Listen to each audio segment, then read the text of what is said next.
یہ کہانی صرف ایک جنگ کی نہیں بلکہ ایک نئی طاقت کے ابھرنے اور اس کی دھاک بٹھانے کی کہانی. ایک ایسی کہانی جو ہر اس ملک کو ہلا کے رکھ دیتی ہے جو عالمی سطح پر اپنی حیثیت کو جانچنے میں لگا. یہ وہ دن تھے جب بھارت اور پاکستان کے درمیان کشیدگی اپنے عروج پہ پہنچی. بھارتی فضائیہ نے پاکستانی سرحدوں کی جانب اپنے جدید جنگی طیارے بھیجے اور دعویٰ کیا کہ وہ دہشت گردی کے خلاف لڑائی میں پاکستانی اراضی پر حملہ کر رہا ہے. بھارت نے اپنی طاقت اور ٹیکنالوجی کا زہر اگلا لیکن اس کا نتیجہ وہ نہیں نکلا جو وہ چاہتا تھا. یہ ہم نہیں کہہ رہے، میں بتاؤں گا کون کہہ رہا ہے. پاکستان جو پہلے چین کی جدید ترین جنگی ٹیکنالوجی کا استعمال کر رہا تھا، اس نے اپنے جوابی حملے میں نہ صرف بھارتی فضائیہ کو پسپا کیا بلکہ پوری دنیا کے سامنے ایک پیغام دیا: پاکستان اب صرف ایک طاقت نہیں بلکہ عالمی سطح پر تسلیم شدہ دفاعی برتری کی علامت بن چکا ہے. اس لڑائی کا میدان کشمیری آسمان تھا، جہاں بھارت کی جدید ترین رافیل طیارے جو فرانس کی سب سے بڑی عسکری کامیابی سمجھے جاتے تھے، پاکستانی J-10C اور JF-17 کے سامنے آمنے سامنے تھے. بھارتی فضائیہ نے اپنی تمام طاقت جھونک دی تھی، لیکن جب ان کے جنگی طیارے پاکستانی فضائیہ کے J-10C کے سامنے آئے تو وہ ایک ایک کر کے گرنے لگے. یہ وہ لمحہ تھا جب دنیا نے جانا کہ پاکستان کی دفاعی صلاحیت اب نہ صرف خطے میں بلکہ عالمی سطح پر بھی تسلیم کی جا رہی ہے. چین کا J-10C طیارہ جو 4.5 نسل کا جنگی طیارہ ایک نئی پہچان بن کے ابھرا. اس طیارے کی طاقت نے ثابت کیا کہ چین اور پاکستان کی دوستی نہ صرف معاشی لحاظ سے مضبوط ہے بلکہ فوجی اعتبار سے بھی دونوں ممالک کا اتحاد عالمی طاقتوں کے لیے ایک چیلنج بن چکا ہے. اور پاکستان کا یہ معرکہ ایک عالمی اعلان ہے. چین اور پاکستان کی دفاعی طاقت کا سامنا کرنے کے لیے اب باقی دنیا کو ایک نئی حقیقت کا سامنا کرنا ہوگا. چین کا PL-15 میزائل جو اپنی بے مثال رینج اور قوت کے ساتھ جانا گیا ہے، اس نے بھارت کو اپنی حدود یاد دلا دی. پاکستانی فضائیہ نے اپنے PL-15 میزائلوں سے بھارتی طیاروں کو ایک ایک کر کے گرایا اور چین کی اسلحہ برآمدات کو ایک نیا زاویہ ملا اور پاکستانی دفاعی صنعت کی طاقت کو دنیا بھر میں پذیرائی ملی.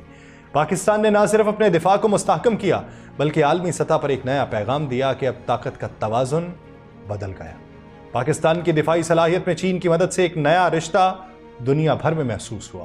دنیا بھر کے دفاعی تجزیہ کار اور ماہرین یہ تسلیم کر رہے ہیں کہ پاکستان کی اس کامیابی نے چین کے اسلحہ سازی کے شعبے کو ایک نیا مقام دیا. اب وہ ممالک جو ہمیشہ مغربی ہتھیاروں کی جانب دیکھتے تھے، وہ چین اور پاکستان کی اس مشترکہ قوت سے متاثر ہو کر نئے طریقے اپنانے پر غور کر رہے ہیں. یہ کہانی اس بات کی گواہی دیتی ہے کہ جہاں ایک طرف بھارت نے اپنی طاقت کو بڑھانے کی کوشش کی، وہیں پاکستان نے چین کے ساتھ اپنے تعلقات کو مضبوط کر کے ایک نئی حکمت عملی اپنائی. اب عالمی سطح پر کسی بھی جنگی تناؤ میں پاکستان کا کردار، اس کی دفاعی صلاحیتوں کا عالمی اعتراف ایک نیا باب کھول رہا ہے. ناظرین، کیبل نیوز نیٹ ورک یعنی CNN کی رپورٹ ایک منظر عام پہ آتی. ہم نہیں کہہ رہے. CNN کون؟ امریکہ. امریکہ کون؟ بھارت کا سب سے بڑا اتحادی. امریکہ کون؟ بھارت کی شے پہ چلنے والا. امریکہ کون؟ بھارت کو شے دینے والا. امریکہ کون؟ بھارت کی اسرائیل کے ساتھ تمام تر دفاعی محاذوں کے اوپر ڈیل کروانے والا. ان کا اپنا میڈیا یہ کلیم کر رہا ہے کہ پاکستان اور بھارت کے درمیان حالیہ فضائی جھڑپ نہ صرف جنوبی ایشیا بلکہ دنیا بھر کی نظر میں غیر معمولی واقعہ بن چکی ہے. امریکی نشریاتی ادارے نے اعتراف کیا ہے کہ یہ ڈاگ فائٹ یعنی فضائی لڑائی، ڈاگ فائٹ اب نام نہیں دیا جاتا، اب ٹرمز بہت سارے لوگ کہتے ہیں چینج ہو چکی ہے. ڈاگ فائٹ وہ اس سے مراد دیتے تھے کہ فضا کے اندر طیارے لڑ رہے ہوں اور وہ 3 سے 4 کلومیٹر کی رینج سے ایک دوسرے پہ فائر کریں، مشین گن سے یا چھوٹے راکٹ جو اس وقت کے ہوا کرتے تھے، جو سیکنڈ جنریشن کے ہوا کرتے تھے، جو سیکنڈ ورلڈ وار کے بعد کی جو فائٹر جیٹ کی ڈاگ فائٹ ہوا کرتی تھی، اس کو کہا جاتا تھا جو قریب سے لڑا جاتا تھا. اب جب 100 کلومیٹر کی رینج سے لڑائی ہو رہی ہو تو اسے ڈاگ فائٹ نہیں کہا جاتا، اسے ایریل کامبیٹ کہا جاتا. حالیہ ہوابازی کی تاریخ میں سب سے بڑی اور طویل ترین جھڑپوں میں یہ جھڑپ شمار کی جا رہی ہے. میں نہیں کہہ رہا، CNN کلیم کر رہا ہے. CNN کے نمائندے نک رابرٹسن نے اسلام آباد سے رپورٹ کرتے ہوئے یہ کہا کہ اس مارکے میں پاکستان نے بھارتی فضائیہ کے 5 جنگی طیارے مار گرائے اور یہ تعداد محض دعویٰ نہیں بلکہ اس جھڑپ کی شدت اور تکنیکی مہارت کی نشاندہی ہے جو دونوں طرف سے استعمال ہوئی. امریکی میڈیا کا یہ کھلا اعتراف کہ یہ لڑائی معمولی نہیں تھی بلکہ ریسنٹ ایویشن ہسٹری کی سب سے بڑی فضائی محاذ آرائیوں میں سے ایک تھی.